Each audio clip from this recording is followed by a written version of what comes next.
Islamic video دیکھنے کے لیے ہمارے چینل اسد گروپ کو سبسکرائب کریں۔ بیان جاری کیے اس کے بعد ہم چلے گئے، لیکن پھر بھی FIR درج۔ یہ ظلم ہو رہا ہے۔ یہ ہمارا مطالبہ ہے کہ وہ سارے بندے رہا کیے جائیں، ان کی FIR خارج کی جائیں، اور جس بندے نے یہ کارروائی کروائی ہے اس کا نام شیخ رشید ہے۔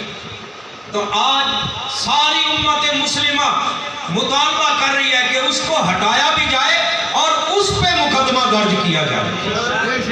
تو بھائی یہ آپ بھی اس کی تائید کرتے ہیں انشاءاللہ۔ اس کے بعد اس ملک پاکستان کے اندر سرکار کے غلاموں کو انشاءاللہ تعالی اللہ غلبہ عطا فرمائے۔ میں نے کافی وقت لے لیا کیونکہ ہمارے بزرگوں نے بات کرنی تھی، بس میں نے یہ آپ تک پیغام پہنچایا ہے کہ بھئی اپنے آپ میں وہ غیرت ایمانی ہزاروں کوششیں کر لی زمانے نے جھکانے کی، مجھے جھکنے نہیں دیتا بھرم زہرا کے بچوں کا، مجھے جھکنے